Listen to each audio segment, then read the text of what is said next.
अनुदान भी समय पे नहीं मिलता है, अभी कुछ नहीं मिलता है और कभी भी टाइम पे वेतन नहीं मिलता है, कुछ नहीं। हम लोगों की समस्या राज्य सरकार से तो है ही, विश्वविद्यालय स्तर पर भी कई समस्याएं हैं जिससे जूझ रहे हैं। विश्वविद्यालय स्तर पर अनुदान आता है तो अनुदान समय पर रिलीज नहीं होता है, कमेटी गठित नहीं होता है, जिसके चलते महाविद्यालय भी अनुदान विश्वविद्यालय को भेजने में असमर्थ हो जाता है। इसके लिए जब हम लोग पहल करते हैं तो टाल मटोल करके हम लोगों को लौटा दिया जाता है। बार बार हम लोग दरवाजा खटखटाते हैं लेकिन किसी समस्या का निदान नहीं हो पा रहा है। बिहार में लगातार बिहार के राज्यपाल बदल गए और उसके बाद शिक्षा व्यवस्था को चुस्त और दुरुस्त करने के लिए नई प्रक्रिया चालू हो गई है। बिहार के जो नए राज्यपाल हैं वो लगातार अपने जो संस्थान है और कॉलेज हैं उनको चुस्त और दुरुस्त करने की बात कर रहे हैं, लेकिन कई संस्थान ऐसे अभी भी शिक्षकों को भी परेशानी हो रही है, वेतन नहीं मिल रहा है। आप लोगों को क्या कुछ कारण हो गया?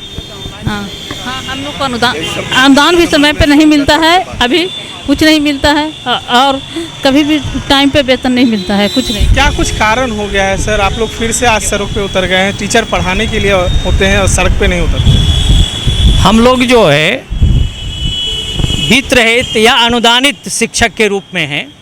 हम लोगों की समस्या राज्य सरकार से तो है ही, विश्वविद्यालय स्तर पर भी कई समस्याएं हैं जिससे जूझ रहे हैं। विश्वविद्यालय स्तर पर अनुदान आता है तो अनुदान समय पर रिलीज नहीं होता है, कमेटी गठित नहीं होता है, जिसके चलते महाविद्यालय भी अनुदान विश्वविद्यालय को भेजने में असमर्थ हो जाता है। और इसके लिए जब हम लोग पहल करते हैं तो टाल मटोल करके हम लोगों को लौटा दिया जाता है और इस तरह से हम लोग निराश हो करके बार बार हम लोग दरवाज़ा खटखटाते हैं लेकिन किसी समस्या का निदान नहीं हो पा रहा है। बिहार में क्या लगता है, शिक्षक अब सड़कों पे ही उतरेंगे रहेंगे या फिर उन लोगों को पढ़ाई और शिक्षा व्यवस्था में लगाया जाएगा? हम लोग शिक्षण व्यवस्था के लिए ही नियुक्त हैं और वही कार्य करने के लिए हम लोग तत्पर भी हैं, लेकिन हम लोगों को सही ढंग से इस्तेमाल भी नहीं किया जा रहा है, ना हम लोगों की रोजी रोटी की समस्या पर ध्यान दिया जा रहा है। जब 12 वर्ष से हमारा अनुदान बकाया है, सरकार नहीं दे रही है, विश्वविद्यालय भी हमारी जो लोकल स्थानीय समस्या है उसको भी समाधान करने में सक्षम नहीं है, तो फिर वो विश्वविद्यालय किस काम का है? और सरकार क्यों दम भरती है कि हम शिक्षा पर इतना खर्च कर रहे हैं और शिक्षा हम बिहार के छात्रों को दे रहे हैं? यह तो झूठी बकवास है। सरकार झूठा वादा कर रही है क्या? सरकार हम लोगों के साथ जब से वित्त रहित शिक्षण संस्थानों में हम है उस समय से झूठा ही वादा करते आ रही है, अभी भी झूठा ही वादा करती है। एक तो है कि अभी के जो के पाठक साहब जो आए हैं उनका तुगलकी फरमान जारी होते रहता है, हर समय कहते हैं कभी कुछ मांगते हैं कभी कुछ मांगते हैं किसी चीज़ पर, लेकिन वेतन संबंधित बात उनसे आप मत कीजिए, इसके सिवा सब कुछ कीजिए। भाई जब तक हम लोग को पैसा नहीं मिलेगा, भोजन नहीं मिलेगा, हम प्रतिदिन कॉलेज में जाने के लिए हम तत्पर हैं, चाहते हैं कि हम अपने छात्रों को पढ़ाएँ, लगन से पढ़ाएँ, बच्चों को बुलाएँ, लेकिन जब तक पेट खाली रहेगा तब तक कहाँ से होगा? इसके लिए ही हम लोग आए। और कॉलेज में बहुत सी समस्याएं हैं जो रामनरेश भाई जी बताए कि कमेटी का गठन नहीं होता है, जीबी की गठन नहीं होती है। दूसरा, अनुदान जो है बहुत दिनों से पिछले 6 साल से बकाया है। 16 का अनुदान विश्वविद्यालय में गया है, 16 का अनुदान विश्वविद्यालय में गया है, लेकिन अभी तक वो रिलीज भी नहीं हो पाया है। तो इसके लिए भी हम लोगों ने आज धरना दिया है। दूसरा है कि सीनेट और सिंडिकेट में भी हम लोगों का भी स्थान दिया जाए। हम लोग का जिसे कंस्टिट्यूंट यूनिट में दिया जाता है हम लोग को नहीं दिया जाता है। सीट वृद्धि कंस्टिट्यूंट में सीट का वृद्धि की जाती है, हम लोग के यहाँ नहीं किया जाता है। इन्हीं सही मांगों को लेकर के हम लोग आज विश्वविद्यालय पर धरना दे रहे हैं। सर, ये एक अंतिम सवाल है हमारे से कि आप ये बता दीजिए कि क्या कुछ लगता है कि सरकार पे आपको भरोसा है या विश्वविद्यालय पे भरोसा है कि आपको जो राशि रुकी हुई है, जो वेतन रुका हुआ वो मिलेगा?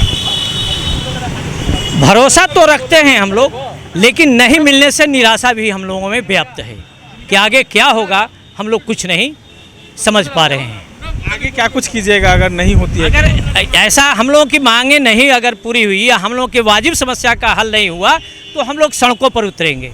एक पाठक लगातार नया नया फरमान शिक्षकों के लिए जारी कर रहे हैं, क्या लगता है वो सही है?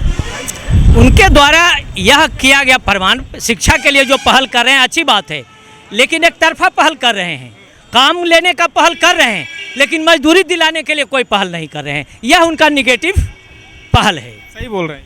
सही बोल रहे हैं। वेतन देने के नाम पर तो कुछ बोल नहीं रहे हैं, सिर्फ काम की बात करते हैं। पढ़ाने के लिए सब लोग तैयार हैं, हम लोग पढ़ाते हैं, डेली पढ़ाते हैं, ऐसा नहीं है कि नहीं पढ़ाते हैं। उसके बाद भी वेतन के नाम पर कुछ नहीं। 8 वर्षों से अनुदान बाकी है, 8 या 9 वर्षों से अभी तक अनुदान नहीं मिला है। 17 का अनुदान आया है, 11, 12, 13, 14 का अनुदान आया है, अभी तक विश्वविद्यालय से निर्गत नहीं हुआ है। मेन बात है कि यहाँ शासी निकाय विश्वविद्यालय के स्तर पर ढेर सारी गड़बड़ियाँ हैं। जो महाविद्यालय को दुरुस्त करना है वो ठीक नहीं हो रहा है, इस पर भी ध्यान पाठक जी को देना चाहिए। तो देखिए, हाँ, तमाम जो शिक्षक हैं काफ़ी परेशान हैं। पहले छात्र रहते थे, अब शिक्षकों भी हैं जो सड़कों पे उतर रहे हैं। लगातार के पाठक का नया फरमान जारी हो रहा है, उस पर भी काफ़ी नाराज़गी है। लेकिन शिक्षकों का ये कहना है कि जो तमाम फरमान है वो कहीं ना कहीं सही है, लेकिन एक तरफ उनकी रोजी रोटी के लिए भी के पाठक जी को ध्यान देना चाहिए। इस तरह के तमाम अपडेट्स के लिए बने रहे NBC 24 के साथ। अपने सहयोगी अमित के साथ मैं निखिल, पटना से।